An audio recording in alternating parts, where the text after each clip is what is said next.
Riles ng PNR, muli pa bang mabubuhay?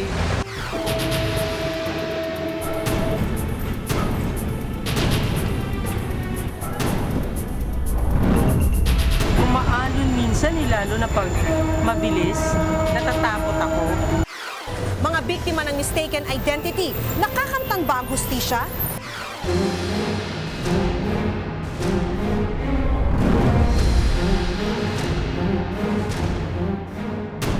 Ang asawa ko na ang bait-bait. Para lang pinatay lang siyang yung pig ba niya. Barilin mo lang ganyan. Isyong malalim at makabuluhan. Buong tapang na binusisi at binantayan dito sa Reporter's Notebook. Transportasyong simbolo raw ng pag-unlad ang tren. Pero ang isa sa pinakaunang riles sa Asia, unti-unti nang napag-iwanan. May babalik pa ba sa dating sigla nito ang operasyon ng PNR?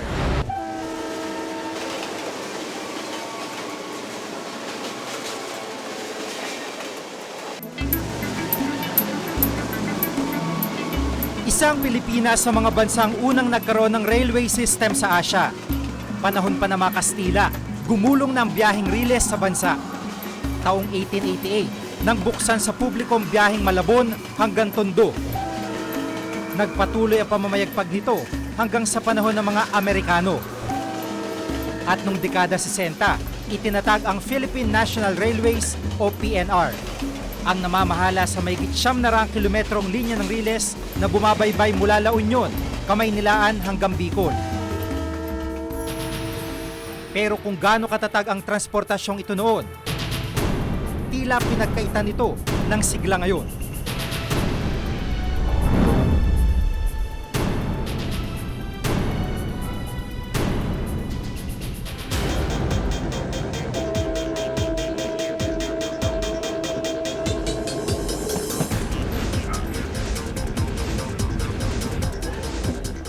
Mahigit isang dekada na mula nang huli ako makasakay ng tren ng PNR. Sa biyaheng ito, nakasabay ko si Dita, isang government employee. Tuwing papasok sa trabaho, madalas sa tren ng PNR daw siya sumasakay.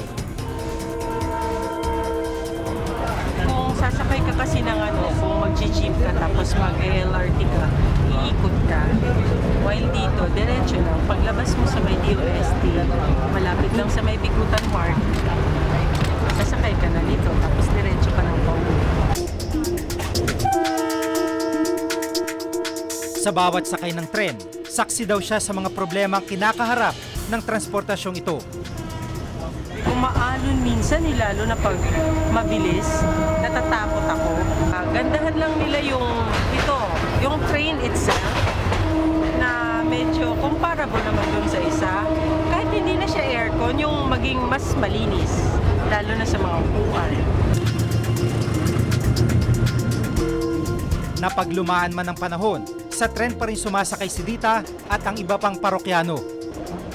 Mura pa masahe rito eh. Nakakamenos ka. Okay lang po kasi dito po diretso yung biyahe. Ito yung isa sa pinakaunang biyahe ng tren dito sa Maynila papuntang Alabang. Araw-araw may 4 na tren na bumabiyahe dun sa rutang yun. At medyo maalon yung biyahe dahil hanggang sa ngayon nire-rehabilitate pa rin tong riles at hindi pa nasasaayos yung dadaanan ng tren. 3 dekada ng konduktor si Dante.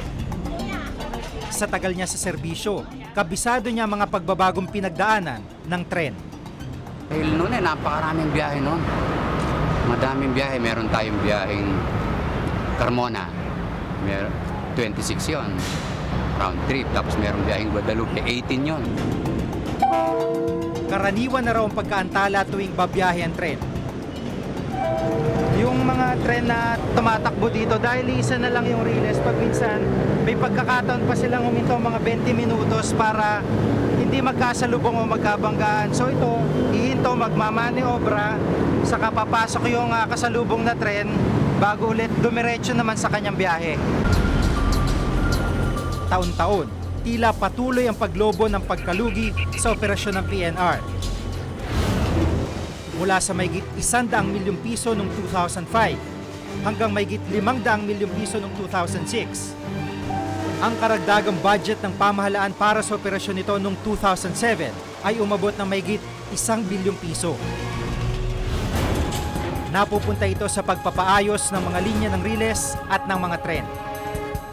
Ayon sa pamunuan ng PNR, hindi sapat ang halagang ito para sa pagpapatakbo ng operasyon. Kung naantala ang mga biyahe ng PNR, ito naman ang nangyayari sa ilang pagkakataon. Sumasadsad ang gulong ng lumang kotse ng tren. May tatalong pang ang dalawang binatilyo na kasakay eh.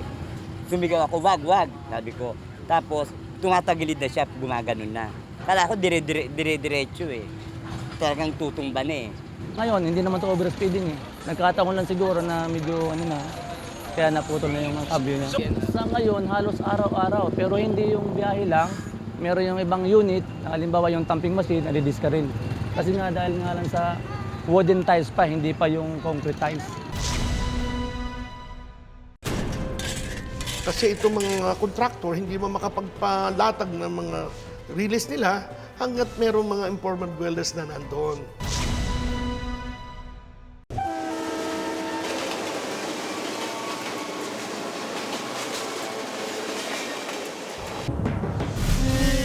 Malaking konsiderasyon ang kaayusan ng riles sa kaligtasan ng biyahe ng tren.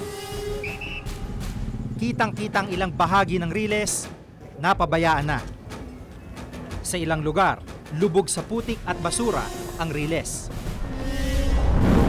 Ang gilid nito, ginawa pang talipapa ng mga tao. Ang dugtungan naman ng ilang riles, putol at hindi pantay. Sa isang linya, mistula itong tambakan.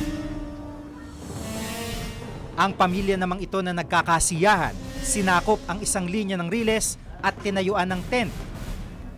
Bali-baliko naman ang ilang bahagi ng riles, habang ang turnilyo sa ilang bahagi ninakaw daw.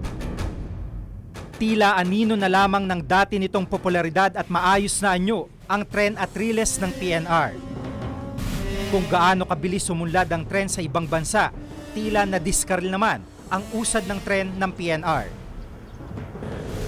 Sa katunayan, ang malaking bahagi ng linya nito hindi ginagamit. Ang North Rail Line o linya ng riles mula La Union hanggang Caloocan, mahigit 3 dekada nang inabandona.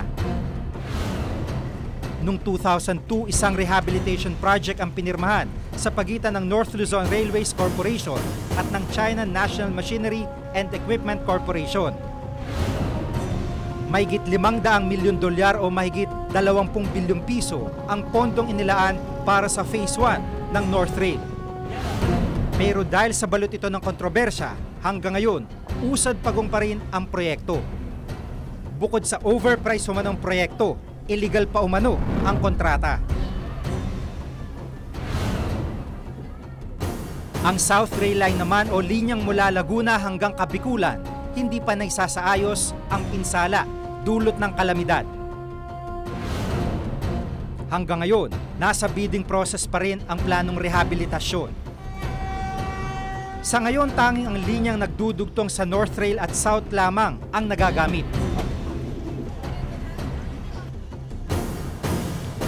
Taong 2007, nang simulan ang North Rail South Rail Linkage Project.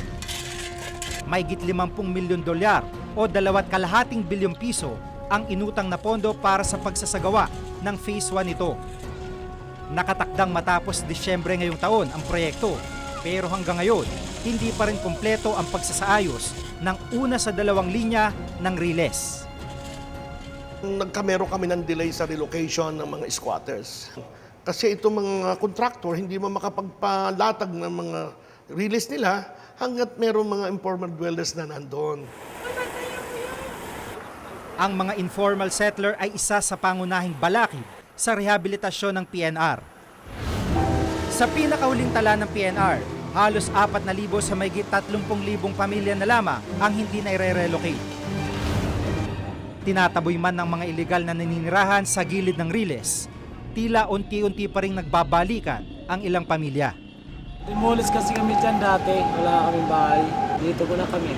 Pero naghanap pa kami pera para makapagaw ng bahay. After New Year, nag-organize ako ng task force, talagang inalis ulit sila lahat. Itinaboy sila ngayon, meron ako mga tao na nagmi-maintain ng line. Every day, every other day, lumaalis sila, naglilinis sila ng mga bumabalik na returnees. Sa kabila nito, tiwala pa rin ang PNR na matatapos ang proyekto sa oras. Bukod sa paglalatag ng riles, patuloy rin ang pagsasaayos at pagtatayo ng mga bagong istasyon. Pinagmamalaki rin ng PNR na dumating na ang una sa 7 set ng bagong tren mula Korea. Itong darating na May, ilalunch nga namin itong bagong corporate image saka ng PNR at pagkatapos i-inaugurate namin itong bagong coaches namin dumating na bago na 3 unit. Pero katiting lang ang mga tugong itong sa malaki at marami pang trabahong kailangang gawin upang tuluyang maisaayos ang PNR. Nanganganib din na madiskaril ang proyekto, kinapos kasi ang pondo.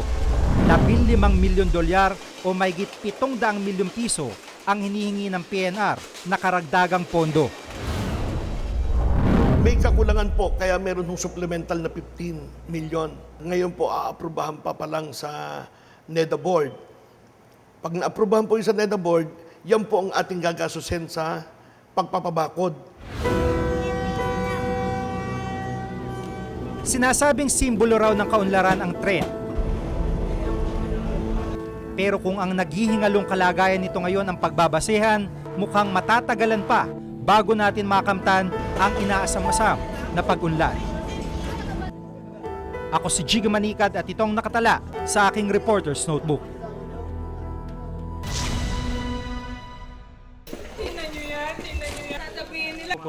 Hindi nakala ni Lilian de Vera na ang gabing yun ang magiging pinakamalagim na gabi sa kanyang buhay. Ang asawa ko na ang bait-bait. Para lang pinatay lang siyang yung pig ba na barilin mo lang ganyan. 5 inosenteng sibilyan ang nadamay sa madugong shootout sa Parañaque noong Disyembre. Sigaw ng mga kaanak nila katarungan para sa mga mahal nila sa buhay. Kumusta na ang paggulong ng hustisya?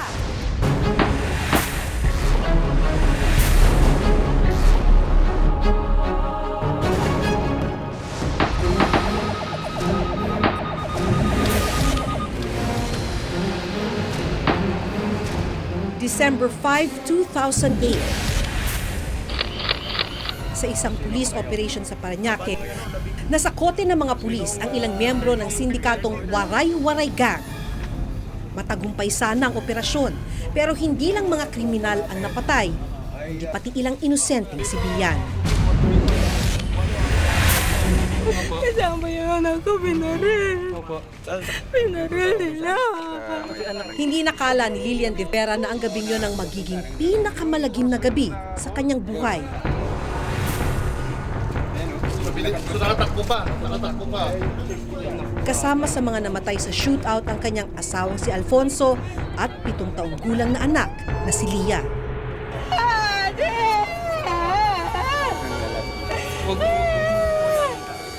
Ang asawa ko na ang bait-bait. Para lang pinatay lang siyang yung pig ba na barilin mo lang ganyan. Yung baboy na barilin mo na okay lang. Tao po yun eh.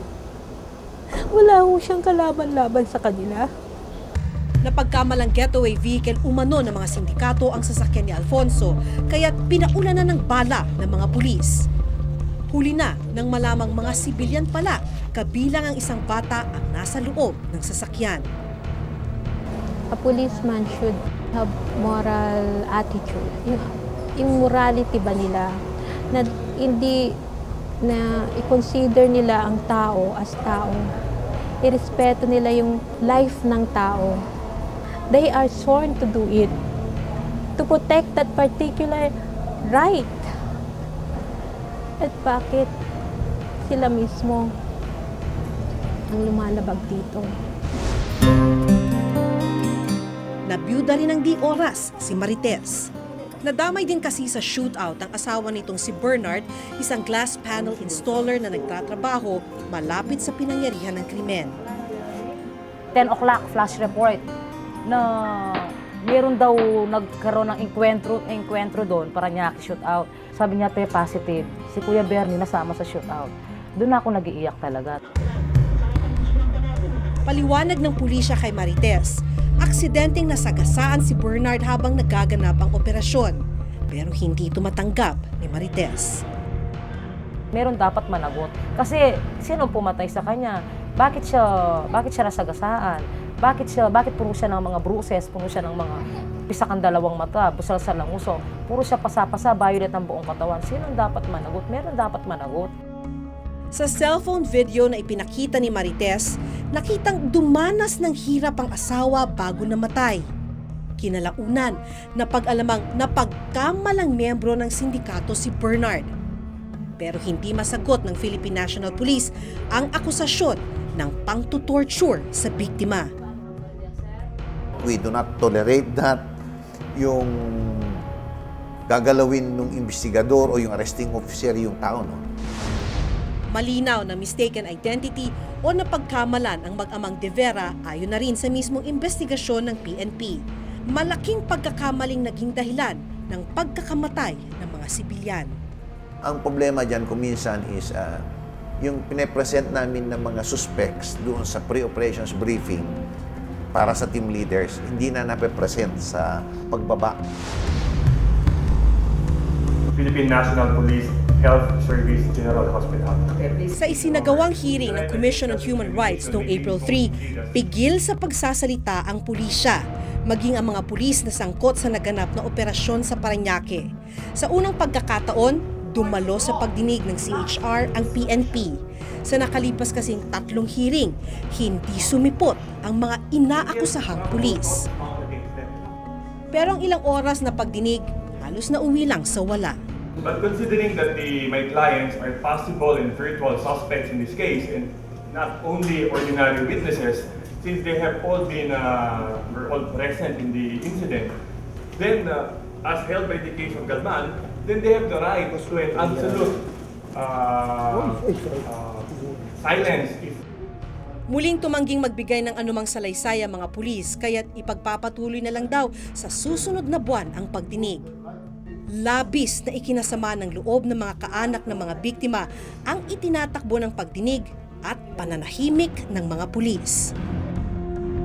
Are they psychologically okay? Are they trained okay? Paano ba sila tinitrain? Paano sila nakakapasok sa PNP with this kind of attitude? Para kay Marites, tila mas malayo pa raw ang tatahakin ng ipinaglalabang hustisya para sa asawa. Ito ang masakit kasi ang husband ko, siya lang inaasahan ko. Ako hindi pa ako pasado, preschool, ang sweldo ko 3,000 lang. So sabi ko, paano yung mga anak ko? Kung hindi ako lalaban, paano sila? Tapos ang kaso, wala pa rin hanggang ngayon. Hearing, 6 na hearing, wala pa rin malinaw sa hearing namin. Sabi ko parang malabo, talagang malabo. Bukod sa mga pangyayaring ito, mas ikinasasama pa ng loob ng mga kaanak ng mga nasawi ang tila magaan na parusang ipinataw sa mga nasangkot na pulis. Sa 50 pulis na kasama sa operasyon, 17 ang sinampahan ng kasong administratibo. Ayon sa PNP Internal Affairs Services, panandali ang nasuspinde ang mga sangkot na pulis habang isinasagawa ang investigasyon sa kanila. Pero aminado silang balik trabaho na o aktibo na uli sa serbisyo ang mga ito ngayon. They are on duty. We are still adhere to the presumptions of innocence.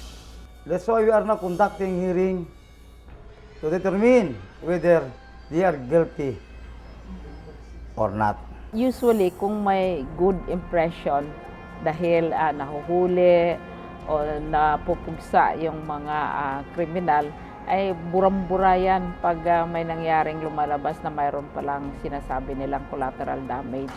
So, baliwala yon.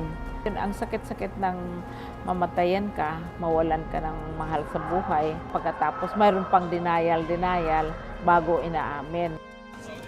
Hindi ito ang unang pagkakataong nagkaroon ng mistaken identity sa mga police operation. Noong 2006, isang business executive ang pinagbabaril ng operatiba ng Highway Patrol Group sa pag-aakalang ito ang kanilang hinahabol na carnapper. Natanggal sa serbisyo ang 7 pulis na sangkot sa pangyayari. Gayunman, nakabinbin pa rin sa korte ang kasong kriminal na isinampa, kaya nananatili silang malaya. Walang datos ang PNP ng mga kaso ng mistaken identity. Bumabagsak daw kasi ang mga ito sa iba't ibang kasong administratibong pwedeng isampa sa mga pulis. Pero gumugulong daw ang hustisya sa kanilang tanggapan. Ilang kaso na rin daw ang kanilang naresolbahan at patuloy na inaaksyonan. Gayunman, ang pagkakaroon ng kaso ng mistaken identity ay indikasyon ng mas mabigat na problemang taglay ng ahensya ng kapulisan. Sa ngayon, walang ibang magawa mga kaanak ng mga biktima sa Parañaque shootout noong Disyembre, kundi ang makipaglaban para sa hustisya para sa kanilang mga mahal sa buhay. Kung ganun lang mga polis. Like example, yung nangyari din po sa EDSA, then hindi po tayo safe. Hindi po tayo safe lumabas. Wala pong safe na tao kung may mga ganyang pulis. Nagka-trauma yung bunso ko dahil pag nakakita ng naka-uniforme, ang sabi niya, paglaki niya, gagantihan niya. Which is ayoko naman yun dahil bata pa sila, parang namulat sila sa ganok. Nakalulungkot na ilan sa mga pulis na sangkot sa mga kaso ng mistaken identity, bagamat nakapatay, ay nananatiling malaya o di kaya'y nasa serbisyo pa. Kaya mga biktimang tulad nila Lilian at Marites, tama lang na matapang na ipinaglalaban ang katarungang matagal nang ipinagkait sa kanila. Ngunit hanggang kailan kaya mananatiling tila walang ngipin ang batas kapag mismong mga alagad na ng batas ang nasasakdal? Ako si Maki Pulido at ito ang nakatala sa aking Reporter's Notebook.